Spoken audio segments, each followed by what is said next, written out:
Can you hear me okay? No, yeah, Keith. Go ahead. Hi, Steve. I'm just saying it seems that's twice now this season you seem to have got Liverpool angry by scoring first. It's one way of putting it.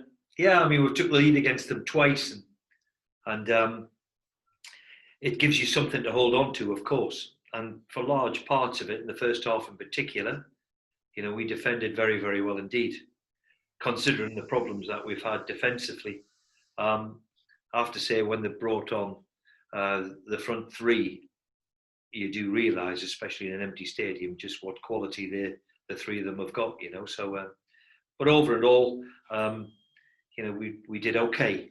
We did okay in large parts. We had a hunger and a desire about us, which I couldn't fault. But in the end, we weren't quite good enough. I know you said on Friday that finishing 13th, 14th shouldn't be seen as success for Newcastle. But after what has been a long, hard, unprecedented season, how would you sum it up? Yeah, I mean, you're right. It's been a long, hard summer, and a summer of change, of course. And when there's change, there's always unrest or what have you.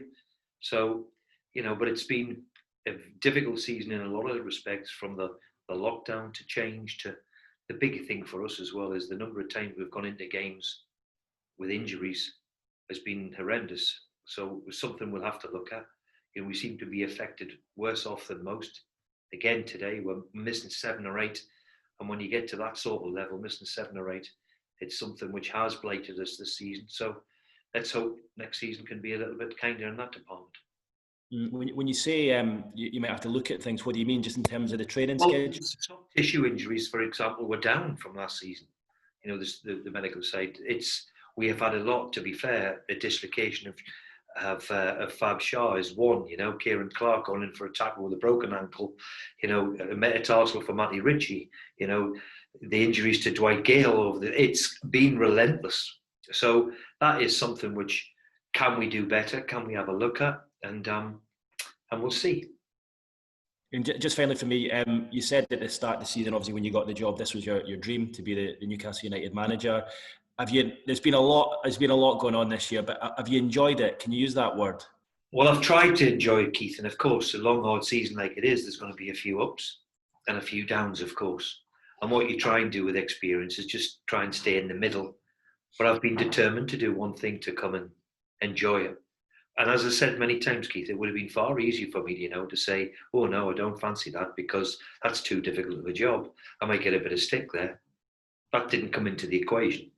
The equation was, I'm a Newcastle lad through and through, and I want the club to do well. And that's been the same since I was a kid.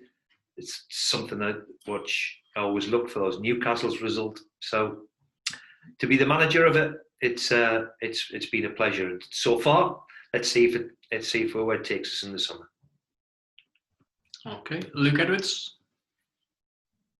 Hi, Steve. I had a press conference in a long season. I hear you've spoken to Mike Ashley just there at the end. Will you speak to him again soon? Because you've really got to start planning for next season now, haven't you? Yeah, I've got to call into him on Wednesday. I think it was vitally important to tell everybody, look, he wanted to say well done to the staff and to the players for all the hard work. So in that respect, it was good to hear from him. And as I said, he wanted to just thank the players, thank the staff for all their efforts this year. And that was basically it. Lee Ryder. Hi, Steve. Lee? Yeah, was it on a Zoom conference that you spoke to Mike Ashley? Yes. Was that with all the squad together? All the squad, all the players, all the staff, everybody. Everybody concerned, yes. Chris Conway. Hi, Steve. Just to ask there, it kind of feels like you and the players have done your part. You've done everything you can. It's now down to the Premier League when it comes to the takeover, isn't it? Well, I think that's vitally important that you go to town with them, because we need clarity. Is it going to happen or not? So how long do we want? So it is a frustration, and the club needs that clarity, all of us. So let's hope we can get that in the next few days or week or whatever it be. Scott Wilson. Hi, Steve.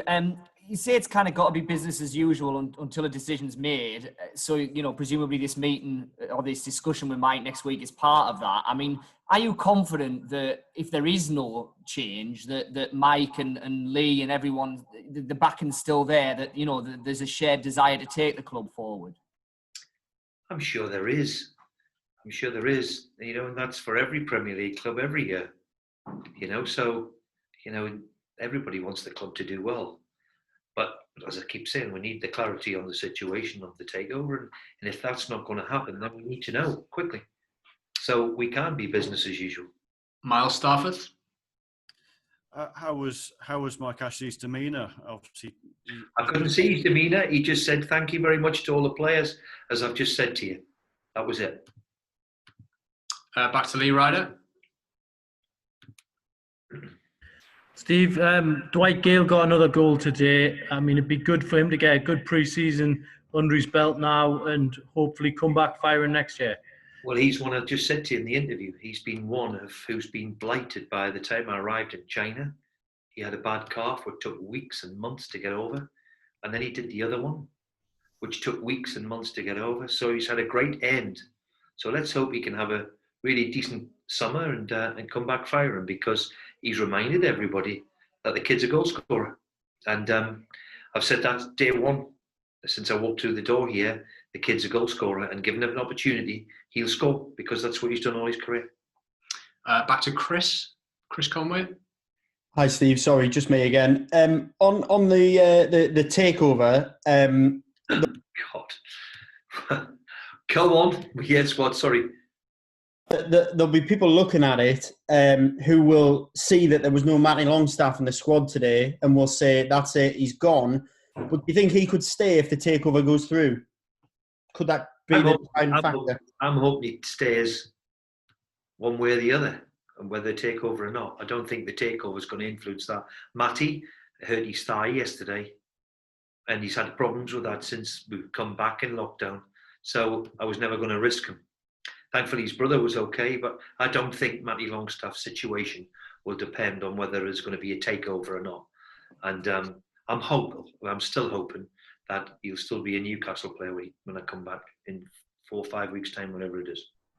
Thanks, Chris. Back to Scott Wilson.